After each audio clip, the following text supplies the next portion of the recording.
त्वमेव लोकशङ्करं नमामि शङ्करं गुरुं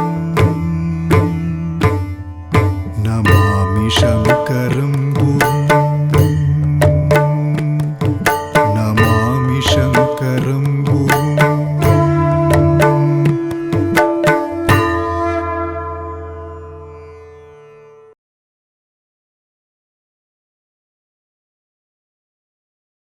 ಶ್ರೀ ಗುರುಭ್ಯೋ ನಮಃ.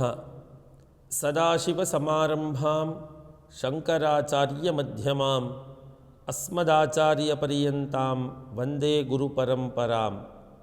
ಅಜ್ಞಾನಾಂ ಜಾಹ್ನವೀತೀರ್ಥಂ ವಿದ್ಯಾತೀರ್ಥಂ ವಿವೇಕಿನಾಂ ಸರ್ವೇಷಾಂ ಸುಖದಂ ತೀರ್ಥಂ ಭಾರತೀತೀರ್ಥಮಾಶ್ರಯೇ.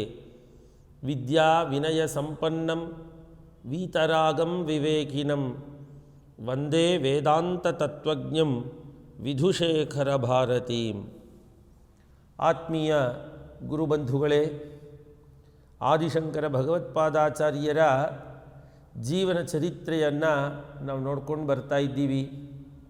ಇದರಲ್ಲಿ ಶಿವಗುರುಗಳು ಮತ್ತು ಆರ್ಯಾಂಬೆಯರು ಪರಮೇಶ್ವರನನ್ನು ಆಶ್ರಯಿಸೋಣ, ಕಲ್ಪವೃಕ್ಷದಂತಿರುವಂತಹ ಪರಮೇಶ್ವರನ ಅನುಗ್ರಹದಿಂದ ಮಾತ್ರ ನಮಗೆ ಸಂತಾನ ಪ್ರಾಪ್ತಿ ಅನ್ನುವಂತಹದ್ದು ಆಗತ್ತೆ ಅನ್ನುವಂತಹ ಒಂದು ತೀರ್ಮಾನಕ್ಕೆ ಬಂದಿದ್ದಾರೆ. ಅದನ್ನು ಮುಂದುವರಿಸ್ತಾ ಹೇಳ್ತಾರೆ, ಭಕ್ತೇಪ್ಸಿತಾರ್ಥ ಪರಿಕಲ್ಪನ ಕಲ್ಪವೃಕ್ಷಂ ದೇವನ್ ಭಜಾವ ಕಮಿತಃ ಸಕಲಾರ್ಥಸಿದ್ಧ್ಯೈ ತತ್ರೋಪಮನ್ಯುಮಹಿಮಾ ಪರಮಂ ಪ್ರಮಾಣಂ ನೋ ದೇವತಾಸು ಜಡಿಮಾ ಜಡಿಮಾ ಮನುಷ್ಯೇ. ಭಕ್ತೇಪ್ಸಿತಾರ್ಥ ಪರಿಕಲ್ಪನ ಕಲ್ಪವೃಕ್ಷಂ, ಭಕ್ತರ ಇಷ್ಟಾರ್ಥಗಳನ್ನು ನೆರವೇರಿಸುವಂತಹ ಸಂದರ್ಭದಲ್ಲಿ ಕಲ್ಪವೃಕ್ಷವಾಗಿರ್ತಕ್ಕಂತಹ ಪರಮಾತ್ಮನನ್ನು ನಾವು ಆಶ್ರಯಿಸೋಣ. ಭಕ್ತೇಪ್ಸಿತಾರ್ಥ ಪರಿಕಲ್ಪನ ಕಲ್ಪವೃಕ್ಷಂ ದೇವಂ ಭಜಾವ, ನಾವು ಅಂತಹವನನ್ನು ಭಜಿಸೋಣ. ಯಾರು ಅವನು? ಭಕ್ತರ ಇಷ್ಟಾರ್ಥಗಳನ್ನು ನೆರವೇರಿಸುವಂತಹದ್ದರಲ್ಲಿ ದಕ್ಷನಾದ ಪರಮೇಶ್ವರ, ಅವನನ್ನು ನಾವು ಆಶ್ರಯಿಸೋಣ. ಕಮಿತಃ ಸಕಲಾರ್ಥ ಸಿದ್ಧಿಯೈ, ಅವನನ್ನು ಬಿಟ್ಟು ಸಕಲಾರ್ಥ ಸಿದ್ಧಿಯನ್ನು ಯಾರ ಹತ್ರ ತಾನೇ ನಾವು ಬೇಡಬಹುದು, ಯಾರ ಹತ್ರ ನಾವು ಹೋಗಲಾದೀತು, ಯಾರ ಹತ್ರಕ್ಕೆ ಹೋಗಬೇಕು? ಈ ವಿಷಯದಲ್ಲಿ ತತ್ರ ಉಪಮನ್ಯು ಮಹಿಮಾ ಪರಮಂ ಪ್ರಮಾಣಂ, ಉಪಮನ್ಯುವಿನ ಕಥೆಯು ಪರಮ ಪ್ರಮಾಣವಾದಂತಹ ಕಥೆ. ಪರಮೇಶ್ವರ ಒಂದು ಹಾಲಿನ ಸಮುದ್ರಕ್ಕೆ ಒಡೆಯನನ್ನಾಗಿ ಮಾಡ್ತಾನೆ ಉಪಮನ್ಯುವನ್ನು. ಅದ್ಭುತವಾದ ಒಂದು ಕಥೆ. ಎಲ್ಲ ಮಕ್ಕಳು ಹಾಲನ್ನು ಕುಡಿತಾ ಇರ್ತಾರೆ. ಋಷಿಕುಮಾರನಾದ ಉಪಮನ್ಯುವು ಕೂಡ ಹಾಲನ್ನು ಸ್ವೀಕರಿಸಬೇಕು ಅಂತ ಅಮ್ಮನ ಹತ್ರ ಕೇಳಿದಾಗ ಅತ್ಯಂತ ಬಡತನದಲ್ಲಿದ್ದಂತಹ ತಾಯಿಯು ಹಿಟ್ಟನ್ನು ಕದರಿ ಅದನ್ನೇ ಹಾಲನ್ನಾಗಿ ಮಾಡಿ ಅವನಿಗೆ ಕೊಟ್ಟಾಗ ಇದು ಹಾಲಲ್ಲ ಅಂತ ಹೇಳಿ ಅವನಿಗೆ ಗೊತ್ತಾಗತ್ತೆ. ಆಗ ತಾಯಿ ಹೇಳ್ತಾಳೆ, ಅಪ್ಪ, ಪರಮೇಶ್ವರನನ್ನು ಬಿಟ್ಟರೆ ನಮಗಿನ್ಯಾರೂ ಗತಿ ಇಲ್ಲ, ಅವನೇ ನಮ್ಮ ಇಷ್ಟಾರ್ಥಗಳನ್ನು ನೆರವೇರಿಸುವಂತಹವನು ಅಂತ ಹೇಳಿದಾಗ ಉಪಮನ್ಯು ತಪಸ್ಸನ್ನು ಮಾಡಿ ಕ್ಷೀರಸಾಗರದ ಒಡೆಯನಾಗ್ತಾನೆ ಅನ್ನುವಂತಹ ಒಂದು ಕಥೆ ಇದೆ ಪುರಾಣಗಳಲ್ಲಿ. ಇಂತಹ ಕಥೆಯೇ ನಮಗೆ ಪರಮ ಪ್ರಮಾಣವಾದಂತಹದ್ದು. ತತ್ರ ಉಪಮನ್ಯು ಮಹಿಮಾ ಪರಮಂ ಪ್ರಮಾಣಂ ನೋ ದೇವತಾಸು ಜಡಿಮಾ ಜಡಿಮಾ ಮನುಷ್ಯೇ. ದೇವತೆಗಳಲ್ಲಿ ಜಡತ್ವ ಅನ್ನೋದಿಲ್ಲ, ಹೊರತಾಗಿ ಅದು ಇರುವುದು ಮನುಷ್ಯರಲ್ಲಿ. ಮನುಷ್ಯ ಜಡನಾಗಿ ಮಾಡದೆ ದೈವವನ್ನು ದೂಷಿಸ್ತಾನೆ. ಆದರೆ ಹಾಗಿಲ್ಲವಂತೆ. ಆ ಜಡತ್ವ ಇರುವುದು ಮನುಷ್ಯರಲ್ಲಿಯೇ ವಿನಃ ದೇವತೆಗಳಲ್ಲಿ ಅಲ್ಲ. ನೋ ದೇವತಾಸು ಜಡಿಮಾ, ಮತ್ತೆಲ್ಲಿದೆ? ಜಡಿಮಾ ಮನುಷ್ಯೇ, ಮನುಷ್ಯರಲ್ಲಿ ಆ ಜಡಿಮ ಇದೆ. ಆದ್ದರಿಂದ ಆ ಉಪಮನ್ಯುವನನ್ನು ಯಾವ ರೀತಿ ಪರಮೇಶ್ವರ ಸಂತೈಸಿ ಅನುಗ್ರಹಿಸಿದನೋ, ನಮಗೂ ಇನ್ಯಾವ ದಿಕ್ಕೂ ಇಲ್ಲ. ಅನಾಥರಿಗೆ ನಾಥನಾದವನು ಆ ವಿಶ್ವನಾಥನಾದ ಪರಮೇಶ್ವರ.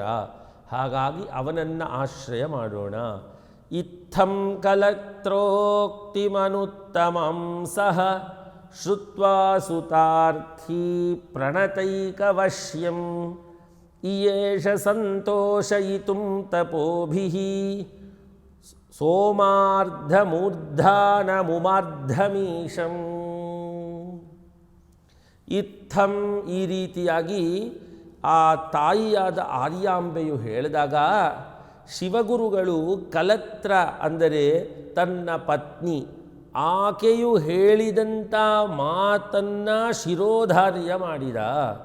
ಇತ್ತಂಕಲತ್ರೋಕ್ತಿಮನುತ್ತಮಂ ಸಹ, ಮಡದಿ ಹೇಳಿದ ಮಾತುಗಳು ಅತ್ಯಂತ ಯುಕ್ತವಾದಂತಹದ್ದು ಅಂತ ತಿಳಿದು ಏನು ಮಾಡಿದ? ಶಿವಗುರುವು ಭಕ್ತರಿಗೆ ಮಾತ್ರ ವಶನಾದಂತಹ ಶ್ರುತ್ವಾ ಸುತಾರ್ಥಿ ಪ್ರಣತೈಕವಶ್ಯಂ, ನಮಸ್ಕರಿಸುವಂತಹವರಿಗೆ, ಪೂಜಿಸುವಂತಹವರಿಗೆ, ಭಕ್ತಿ ಮಾಡತಕ್ಕಂತಹವರಿಗೆ ಮಾತ್ರವೇ ವಶನಾಗುವಂತಹ ಆ ಪರಮಾತ್ಮನಾದಂತಹ ಯಾರು? ಸೋಮಾರ್ಧಮೂರ್ಧಾನಂ ಉಮಾರ್ಧಮೀಶಂ. ಅದ್ಭುತವಾಗಿ ಇಲ್ಲಿ ಆ ಒಂದು ಶಬ್ದಾಲಂಕಾರದ ಪ್ರಯೋಗವನ್ನು ಆದಿಶಂಕರರ ಜೀವನ ಚರಿತ್ರೆಯಲ್ಲಿ ನಾವು ನೋಡ್ತಾ ಇದ್ದೀವಿ. ಮಾಧವೀಯ ಶಂಕರ ದಿಗ್ವಿಜಯದಲ್ಲಿ ಸೋಮಾರ್ಧಮೂರ್ಧಾನಮುಮಾರ್ಧಮೀಶಂ. ಇಲ್ಲಿ ಹೇಗೆ ಅಂದರು? ಸೋಮಾರ್ಧಮೂರ್ಧಾನಂ, ಸೋಮ ಅಂದರೆ ಚಂದ್ರ, ಚಂದ್ರ ಅರ್ಧ, ಅವನು ಸೋಮಾರ್ಧನಾರ್ಧ, ಅವನನ್ನು ತಲೆ ಮೇಲೆ ಇಟ್ಕೊಂಡ. ಮೂರ್ಧ ಅಂದರೆ ತಲೆ. ಸೋಮಾರ್ಧಮೂರ್ಧಾನಂ, ತಲೆಯ ಮೇಲೆ ಅರ್ಧಚಂದ್ರನನ್ನು ಧರಿಸಿದಂತಹ ಪರಮಾತ್ಮನನ್ನು ಅವನೇನಾಗಿದ್ದಾನೆ? ಉಮಾರ್ಧನಾಗಿದ್ದಾನೆ. ಉಮಾರ್ಧ ಅಂದರೆ ಅರ್ಧ ಶರೀರವನ್ನು ಪಾರ್ವತಿಗೆ ಕೊಟ್ಟಂತಹ ಪರಮಾತ್ಮ, ಅರ್ಧನಾರೀಶ್ವರ ರೂಪ. ಅಂತಹ ಪರಮಾತ್ಮನನ್ನು ನಾವು ತಪಸ್ಸಿನಿಂದ ಮೆಚ್ಚಿಸೋಣ ಅಂತ ಅವರೇನು ಮಾಡಿದರು? ಇಚ್ಛಿಸಿದರಂತೆ. ಏನಂತ? ಸೋಮಾರ್ಧಮೂರ್ಧಾನಂ ಉಮಾರ್ಧಮೀಶಂ ತಪೋಭಿಃ ಸಂತೋಷಯಿತುಂ ಇಯೇಷ. ಇಚ್ಛಿಸಿದ. ಏನಂತ? ಸೋಮಾರ್ಧನಾದ ಪರಮಾತ್ಮನು, ಸೋಮಾರ್ಧ ಮೂರ್ಧಾನನಾದ ಪರಮಾತ್ಮನು, ಮೂರ್ಧ ಅಂದರೆ ತನ್ನ ತಲೆಯ ಮೇಲೆ ಅರ್ಧಚಂದ್ರನನ್ನು ಧರಿಸಿದ್ದಾನೆ, ಅರ್ಧ ಶರೀರವನ್ನು ಉಮೆಗೆ ಕೊಟ್ಟಿದ್ದಾನೆ. ಅಂತಹ ಪರಮಾತ್ಮನನ್ನು ತಪಸ್ಸಿನಿಂದ ನಾವು ಸಂತೋಷಯಿತುಂ, ಸಂತೋಷ ಮಾಡುವುದಕ್ಕಾಗಿ, ಅಂದರೆ ತೃಪ್ತಿಪಡಿಸುವುದಕ್ಕಾಗಿ ನಾವು ಇಚ್ಛಿಸೋಣ ಅಂತ ಹೇಳಿ ಅವನು ಆ ರೀತಿಯಾದ ಒಂದು ಪರಿಕಲ್ಪನೆಯನ್ನು ಮಾಡಿಕೊಂಡ. ತಸ್ಯೋಪಧಾಮ ಕಿಲ ಸನ್ನಿಹಿತಾಪಗೈಕಾ ಸ್ನಾತ್ವಾ ಸದಾ ಶಿವಮುಪಾಸ್ತಜಲೇ ಸತಸ್ಯಾಹ ಕಂದಾಶನಃ ಕತಿಚಿದೇವ ದಿನಾನಿ ಪೂರ್ವಂ ಪಶ್ಚಾತ್ತದಾ ಸ ಶಿವಪಾದಯುಗಾಬ್ಜಭೃಂಗಃ. ಆ ಪರಮಾತ್ಮನ ಧಾಮವಾದ ಆ ದೇವಾಲಯ ಏನಿತ್ತೋ ಆ ಶಿವಾಲಯದ ಪಕ್ಕದಲ್ಲಿಯೇ ಇದ್ದಂತಹ ಒಂದು ನದಿಯಲ್ಲಿ ಆಪಗ ಏಕ, ಏಕ ಆಪಗ, ಆಪಗ ಅಂದರೆ ನದಿ. ಆ ನದಿಯಲ್ಲಿ ಸ್ನಾತ್ವಾ, ಸ್ನಾನವನ್ನು ಮಾಡಿ, ಸದಾಶಿವ ಮುಪಾಸ್ತ ಜಲೇಸ ತಸ್ಯಾಹ, ಅದರದೇ ಆದ ನೀರನ್ನು ತೆಗೆದುಕೊಂಡು ಹೋಗಿ ಪರಮಾತ್ಮನಿಗೆ ಲಿಂಗಾರ್ಚನೆಯನ್ನು ಮಾಡುವುದು, ಬಿಲ್ವಪತ್ರಾದಿಗಳನ್ನು ಸಮರ್ಪಣೆ ಮಾಡುವುದು, ತದೇಕ ಚಿತ್ತದಿಂದ ನಮಕ ಚಮಕಗಳನ್ನು ಹೇಳುವಂತಹದ್ದು. ಅದಾದರ ಮೇಲೆ ಕೂತು ತಪಸ್ಸನ್ನು ಮಾಡುವುದು, ಪ್ರಾರ್ಥನೆಯನ್ನು ಮಾಡುವುದು. ಈ ರೀತಿ ನಿಯತವಾದ ರೀತಿಯಲ್ಲಿ, ಒಂದು ಪದ್ಧತಿಯಾದ ರೀತಿಯಲ್ಲಿ ಮಾಡ್ಕೊಂಡು ಬಂದ. ಆ ಸಂದರ್ಭದಲ್ಲಿ ಶಿವಗುರು ಮತ್ತು ಆರ್ಯಾಂಬೆಯರು ಏನು ಮಾಡ್ತಾ ಇದ್ರು ಆಹಾರಕ್ಕೆ ಅಂದರು? ಕಂದಾಶನಃ ಕತಿಚಿದೇವ ದಿನಾನಿ ಪೂರ್ವಂ, ಮೊದಲು ಕೆಲವು ದಿವಸಗಳು ತಮ್ಮ ಶರೀರವನ್ನು ಒಗ್ಗಿಸುವುದಕ್ಕಾಗಿ ಆ ಶರೀರ ಹೇಳಿದ ಮಾತನ್ನು ಕೇಳಬೇಕಲ್ಲ, ಹಂತ ಹಂತವಾಗಿ ಏನು ಮಾಡಿದ್ರಂತೆ ಎಂದರು. ಗಟ್ಟಿ ಆಹಾರಗಳನ್ನು ಬಿಟ್ಟುಬಿಟ್ರು. ಅದು ಗೆಡ್ಡೆ, ಗೆಣಸು ಈ ರೀತಿಯಾದ ಪದಾರ್ಥಗಳನ್ನು ತೆಗೆದುಕೊಂಡು ಬಂದರು. ಅದು ಸ್ವಲ್ಪ ದಿವಸಗಳಾದ ಮೇಲೆ ಅವರು ದುಂಬಿಗಳಾದರಂತೆ. ದುಂಬಿಗಳಾದ್ರ ಅಂದರೆ ಏನರ್ಥ? ಪರಮಾತ್ಮನ ಪಾದಾರವಿಂದಗಳೇ ಕಮಲ ಪುಷ್ಪ. ಆ ಕಮಲ ಪುಷ್ಪವನ್ನು ಸೇರುವಂತಹ 2 ದುಂಬಿಗಳಾಗಿ ಆ ಪಾದಪದ್ಮಗಳಲ್ಲಿಯೇ ನೆಲೆ ನಿಂತರು. ಅಂದರೆ ಏನು? ಸದಾ ಭಗವದ್ಧ್ಯಾನ, ತಮ್ಮ ಮನಸ್ಸನ್ನು ಪರಮಾತ್ಮನ ಚರಣಾರವಿಂದಗಳಲ್ಲಿಯೇ ಸಂಪೂರ್ಣವಾಗಿ ಇಡುವಂತಹ ಪ್ರಕ್ರಿಯೆಯನ್ನು ಮಾಡಿದರು. ಅಂದರೆ ಪೂರ್ತಿ ಆಹಾರ, ನಿದ್ರೆ, ನೀರಡಿಕೆ ಇತ್ಯಾದಿ ಎಲ್ಲವನ್ನ ತ್ಯಜಿಸಿದರು. ಪಶ್ಚಾತ್ತದಾಸ ಶಿವ ಪಾದಯುಗಾಬ್ಜ ಭೃಂಗ. ಆತ ಏನಾಗ್ಬಿಟ್ಟ ಅಂದರೆ ದುಂಬಿಯಾದನಂತೆ. ಜಾಯಾಪಿ ತಸ್ಯ ವಿಮಲಾ ನಿಯಮೋಪತಾಪೈಃ ಚಿಕ್ಲೇಶ ಕಾಮಮನಿಶಂ ಶಿವಮರ್ಚಯಂತಿ ಕ್ಷೇತ್ರೇ ವೃಷಸ್ಯ ನಿವಸಂತಮಜಂ ಸಭರ್ತುಃ ಕಾಲೋತ್ಯಗಾದಿತಿ ತಯೋಸ್ತಪತೋರನೇಕಃ. ಆತ ಎಷ್ಟು ತಪಸ್ಸು ಮಾಡ್ತಿದ್ನೋ ಆತನ ಧರ್ಮಪತ್ನಿಯಾದಂತಹ ಆ ಆರ್ಯಾಂಬೆಯು ಪುಣ್ಯಾತ್ಮಳಂತೆ. ಅವಳು ಸದಾ ಶಿವನನ್ನು ಅರ್ಚಯಂತಿ, ಶಿವಮರ್ಚಯಂತಿ, ಯಾವಾಗಲೂ ವಿಧಿವಿಧಾನಗಳಿಂದ ಪರಮಾತ್ಮನನ್ನು ಅರ್ಚನೆ ಮಾಡ್ತಿದ್ಳು. ವಿವಿಧವಾದ ನಿಯಮಗಳನ್ನು ತನ್ನ ದೇಹಕ್ಕೆ ಹಾಕ್ಕೊಳ್ತಾ ಇದ್ಲಂತೆ. ಯಾಕೆ ಅಂದರು? ಆ ಕಾಯವನ್ನು ಬಗ್ಗಿಸ್ಬೇಕು. ಟೈಮಿಗೆ ಆಹಾರ ತಗೊಂಡು ಟೈಮಿಗೆ ನಿದ್ರೆ ಮಾಡಿಕೊಂಡು ಅಕಸ್ಮಾತ್ ಸಾಧ್ಯವಾದರೆ ಭಗವಂತನ ಆರಾಧನೆ ಈ ರೀತಿ ನಾವೇ ಮಾಡೋದು. ಇತ್ತೀಚಿನ ದಿನದಲ್ಲಿ ನಾವು ಎಲ್ಲ ಕಡೆ ನೋಡ್ತೀವಿ, ಆಹಾರವನ್ನು ಸಮಯವನ್ನು ನೋಡಿ ತಗೊಳ್ಳೋದು. ಹಸಿವೆ ಆದಾಗ ತಗೊಳ್ಳುವಂಥದ್ದಲ್ಲ. 12 ಗಂಟೆ ಆಯಿತು, ಈಗ ನಾನು ಊಟ ಮಾಡಬೇಕು. 2:30 ಆಯಿತು, ನಾನೀಗ ಕಾಫಿ ಕುಡಿಬೇಕು. 5:30 ಆಯಿತು, ನಾನು ಇನ್ನೇನಾದರೂ ಒಂದು ಲಘುವಾದ ಆಹಾರ ತಗೊಳ್ಬೇಕು. 7:30 ಆಯಿತು, ರಾತ್ರಿ ಭೋಜನವನ್ನು ಮಾಡಬೇಕು. ಈ ರೀತಿ ಸಮಯಕ್ಕನುಗುಣವಾಗಿ ಊಟ ಮಾಡೋದನ್ನು ನೋಡ್ತಾ ಇದ್ದೀವಿ ಹೊರತು ಈ ಜಗತ್ತಲ್ಲಿ ಯಾವ ಜೀವಿಯೂ ಆ ರೀತಿ ಮಾಡಲ್ಲ. ಹಸುವಾದಾಗ ಊಟ ಮಾಡುತ್ತೆ, ಇಲ್ವಾ ಸುಮ್ಮನಿರುತ್ತೆ. ಮನುಷ್ಯ ಮಾತ್ರ ಈ ರೀತಿ. ಅಂತಹದ್ದನ್ನು ಕೂಡ ಬಿಟ್ಟುಬಿಟ್ಟು ಶರೀರವು ಪೂರ್ತಿಯಾಗಿ ಲಘುವಾಗಬೇಕು. ನನಗೆ ಅದು ಬೇಕು ಇದು ಬೇಕು ಅಂತ ಮನಸ್ಸಾಗಲಿ ಶರೀರಕ್ಕಾಗಲಿ ಬೇಡಿಕೆ ಇರಬಾರ್ದು. ಈ ರೀತಿಯಾಗಿ ಆಕೆಯು ದಂಡನೆಯನ್ನು ಮಾಡಿಕೊಂಡ್ಲಂತೆ, ದೇಹದಂಡನೆಯನ್ನು. ನಿಯಮವಾದಂತಹ ರೀತಿಯಲ್ಲಿ ಶಿವಪೂಜೆಯನ್ನು ಮಾಡ್ತಾ ಅತ್ಯಂತ ವಿವಿಧವಾದ ನಿಯಮಗಳಿಂದ ತನ್ನ ದೇಹವನ್ನು ಕ್ಲೇಶಪಡಿಸ್ಕೊಳ್ತಾ ಕ್ಷೇತ್ರೇ ವೃಷಸ್ಯ ನಿವಸಂತಮಜಂ ಸಭರ್ತುಃ ಕಾಲೋತ್ಯಗಾದಿತಿ ತಯೋಸ್ತಪತೋರನೇಕಃ. ಆ ವೃಷಕ್ಷೇತ್ರ, ವೃಷಾಚಲೇಶ್ವರನಾದ ಪರಮಾತ್ಮನನ್ನು ನಿರಂತರವಾಗಿ ತಪೋಮಗ್ನನಾದ ಆ ಪತಿಯ ಜೊತೆಯಲ್ಲಿ ಈಕೆಯೂ ತನ್ನ ವಿವಿಧವಾದ ನಿಯಮಗಳಿಂದ ಪೂಜೆ ಮಾಡ್ತಾ ಮಾಡ್ತಾ ಮಾಡ್ತಾ ಮಾಡ್ತಾ ಅನೇಕ ದಿವಸಗಳು ಈ ರೀತಿಯಾಗಿ ಕಳೆದು ಹೋದವು. ಆಗ ಏನಾಯಿತು ಅಂದರು? ದೇವಃ ಕೃಪಾ ಪರವಶೋ ದ್ವಿಜವೇಷಧಾರಿ ಪ್ರತ್ಯಕ್ಷತಾಂ ಶಿವಗುರುಂ ಗತ ಆತ್ತನಿದ್ರಂ ಪ್ರೋವಾಚ ಭೋಃ ಕಿಮಭಿವಾಂಛಸಿ ಕಿಂ ತಪಸ್ತೆ ಪುತ್ರಾರ್ಥಿತೇತಿ ವಚನಂ ಸ ಜಗಾದ ವಿಪ್ರಃ. ದೇವಃ ಕೃಪಾ ಪರವಶಃ ದ್ವಿಜವೇಷಧಾರಿ ಪ್ರತ್ಯಕ್ಷತಾಂ ಶಿವಗುರುಂ ಗತ ಆತ್ತನಿದ್ರಂ. ಶಿವಗುರುವು ನಿದ್ರೆಯನ್ನು ಮಾಡ್ತಿದ್ದ ರಾತ್ರಿ. ಆ ನಿದ್ರೆಯನ್ನು ಮಾಡ್ತಾ ಇದ್ದಂಥ ಸಂದರ್ಭದಲ್ಲಿ ದ್ವಿಜವೇಷಧಾರಿಯಾದ ಕೃಪಾಪರವಶನಾದ, ಕೃಪೆಗೆ ಕರೆದು ಹೋಗ್ತಾನೆ ಪರಮಾತ್ಮ. ಯಾಕೆ ಅಂದರೆ ಆ ಕೃಪೆಗೆ ಕರಗೋದು ಅಂದರೆ ಏನರ್ಥ ಅಂದರೆ ಅತ್ಯಂತ ಕೃಪಾಶಾಲಿ ಅಂತ ಅರ್ಥ. ಯಾರಾದರೂ ಈ ರೀತಿಯಾದಂತಹ ಒಂದು ವಿಷಯವನ್ನು ಮಾಡ್ತಾ ಇದ್ದಾರೆ ಅಂದರೆ ಅವನಿಗೆ ಆ ಕೃಪೆ ಅನ್ನೋದು ಉತ್ಪತ್ತಿಯಾಗತ್ತೆ. ಆ ಕೃಪೆಯ ಕಾರಣದಿಂದ ಅವನು ಅವರ ವಶನಾಗ್ತಾನೆ, ಕೃಪಾಪರವಶನಾಗ್ತಾನೆ. ಕೃಪೆಗೆ ಪರವಶನಾಗೋದು, ಆ ಕೃಪೆಯ ಕಾರಣದಿಂದ ಪರವಶನಾಗ್ತಾನೆ ಅವನು. ಯಾರ ಮೇಲೆ ಕೃಪೆ? ಪರಮಾತ್ಮನಿಗೆ ಎಲ್ಲರ ಮೇಲೆಯೂ ಕೃಪೆ, ವಿಶೇಷವಾಗಿ ತಪಸ್ಸನ್ನು ಮಾಡಿದಂಥವ್ರ ಮೇಲೆ ಇರೋದಿಲ್ವೇ ಅಂದರೆ ಇದೆಯಂತೆ.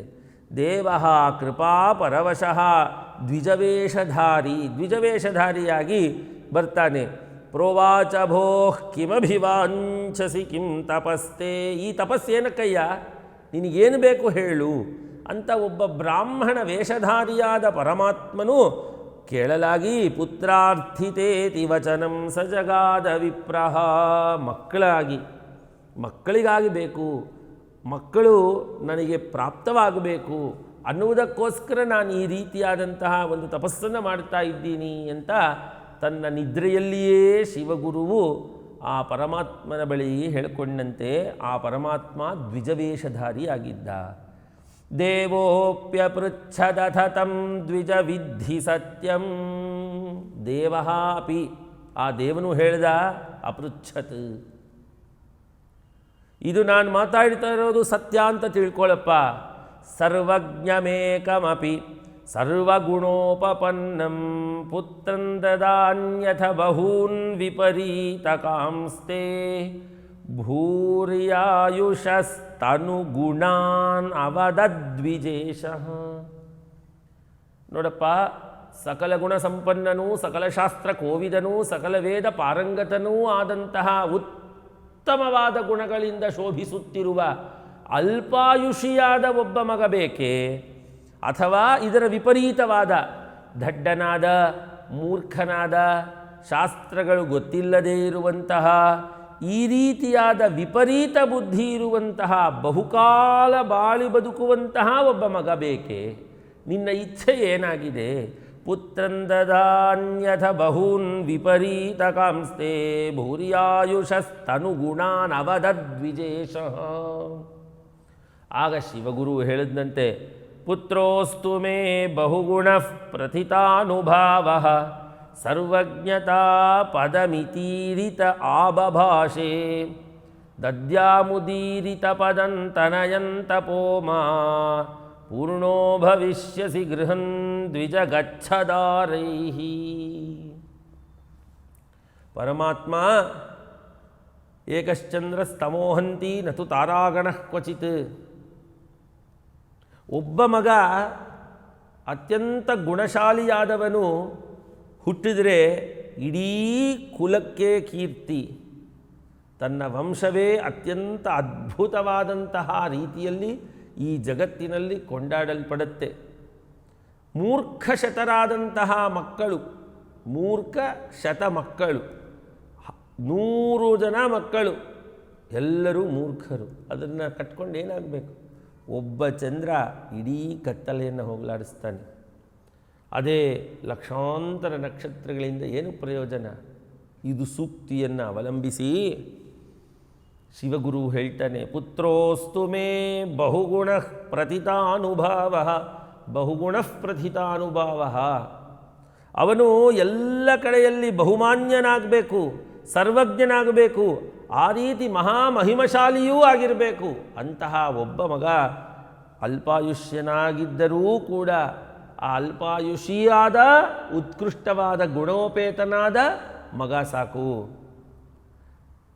ಸರ್ವಜ್ಞತಾ ಪದಮಿತೀರಿತ ಆಬಭಾಷೆ ದದ್ಯಾಮುದೀರಿತ ಪದಂ ತನಯನ್ ತಪೋಮಾಂ. ತಪೋ ಮಾ, ತಪಸ್ಸು ಬೇಡಪ್ಪ ಸಾಕು. ದದ್ಯಾಮುದೀರಿತ ಪದಂ ತನಯಂ, ಅಂತಹ ತನಯನನ್ನು ನಾನು ಕೊಡ್ತೀನಿ. ಮಾ ತಪಃ, ಇನ್ನು ತಪಸ್ಸು ಸಾಕು, ಬೇಡ, ತಪಸ್ಸು ಮಾಡಬೇಡ, ಆಯಿತು ನಿಲ್ಲಿಸು ಇಲ್ಲಿಗೆ. ನಿನ್ನ ಇಚ್ಛೆಯಂತೆ ಅಲ್ಪಾಯುಷಿಯಾಗಿದ್ದರೂ ಅವನು ಸರ್ವಜ್ಞನಾದ ಸರ್ವಗುಣೋಪೇತನಾದ ಒಬ್ಬ ಮಗ ನಿನಗೆ ಜನಿಸ್ತಾನೆ. ಇನ್ನು ಪೂರ್ಣೋ ಭವಿಷ್ಯಸಿ ಗೃಹಂ ದ್ವಿಜ ಗಚ್ಚದಾರೈಃ. ನಿನ್ನ ಹೆಂಡತಿಯನ್ನು ಕರ್ಕೊಂಡು ಮನೆಗೆ ಹೋಗು, ನೀನು ಪರಿಪೂರ್ಣನಾಗ್ತೀಯ, ಸುತವಂತನಾಗಿ ಪುತ್ರಯುಕ್ತನಾಗಿ ನೀನು ತುಂಬ ಪರಿಪೂರ್ಣತೆ ಅನ್ನುವಂತಹ ಒಂದು ಭಾವನೆಯನ್ನು ಪಡ್ಕೊಳ್ಳುವಂತಹ ರೀತಿಯಲ್ಲಿ ಆಗತ್ತೆ, ಮನೆಗೆ ಹೋಗು ಅಂತ ಹೇಳಿ ಆ ದ್ವಿಜವೇಷಧಾರಿಯಾದ ಬ್ರಾಹ್ಮಣನು ಅಂದರೆ ಪರಮೇಶ್ವರನು ಅವರಿಗೆ ಹೇಳಲಾಗಿ ಶಿವಗುರುವು ಅದೇ ರೀತಿ ಒಪ್ಪಿದ್ದಾನೆ. ಇನ್ನು ಮುಂದೆ ಅದನ್ನು ಆರ್ಯಾಂಬೆಗೆ ಹೇಳ್ತಾನೆ. ಏನಾಯಿತು ಅನ್ನುವಂತಹದ್ದನ್ನು ಮುಂದಿನ ಸಂಚಿಕೆಯಲ್ಲಿ ನೋಡೋಣ. ಪ್ರಿಯ ಬಂಧುಗಳೇ, ನಾವೆಲ್ಲರೂ ಕೂಡ ಶಂಕರರ ಜೀವನ ಚರಿತ್ರೆಯನ್ನು ಕೇಳ್ಕೊಳ್ತಾ ಇದ್ದೀವಿ, ಸಂತೋಷ ಪಡ್ತಾ ಇದ್ದೀವಿ. ಇದಕ್ಕೆಲ್ಲ ಕಾರಣ ನಮ್ಮ ಉಭಯ ಶ್ರೀಗಳವರ ಕೃಪಾ ವಿಶೇಷ. ಆ ಉಭಯ ಶ್ರೀಗಳವರ ಪಾದಾರವಿಂದಗಳಲ್ಲಿ ನಮ್ಮ ಈ ವಾಕ್ಕುಸುಮಗಳನ್ನು ಸಮರ್ಪಣೆ ಮಾಡೋಣ. ಆದಿಶಂಕರರ ಚಿಂತನೆಯಲ್ಲಿ ಅವರು ನಮಗೆ ಅನುಗ್ರಹಿಸಿದಂತಹ ಅತ್ಯದ್ಭುತವಾದಂತಹ ಆ ಒಂದು ವಿಶೇಷವಾದಂತಹ ಆ ಏನು ದೊಡ್ಡದಾದಂತಹ ಆಸ್ತಿ ಇದೆಯೋ ನಮಗೇದು ಯಾವುದದು? ಗೀತಾಭಾಷ್ಯ, ಉಪನಿಷದ್ ಭಾಷ್ಯ, ಪ್ರಕರಣ ಗ್ರಂಥಗಳು, ಸ್ತೋತ್ರ ಗ್ರಂಥಗಳು, ಇವೆಲ್ಲದರ ಅಧ್ಯಯನವನ್ನು ಮಾಡ್ತಾ ಅತ್ಯಂತ ಸಂತೋಷದಿಂದ ನಾವು ಗುರುಕೃಪೆಯನ್ನು ಪಡೀತಾ ನಾವೆಲ್ಲರೂ ಶ್ರೇಯೋವಂತರಾಗೋಣ ಅಂತ ಈ ಮುಖಾಂತರವಾಗಿ ನಾನು ಹೇಳ್ತಾ ನಮ್ಮ ಈ ಮಾತುಗಳನ್ನು ಉಭಯ ಶ್ರೀಗಳವರ ಪಾದಾರವಿಂದಗಳಲ್ಲಿ ಸಮರ್ಪಣೆ ಮಾಡೋಣ. ಶ್ರೀ ಸದ್ಗುರು ಚರಣಾರವಿಂದಾರ್ಪಣಮಸ್ತು.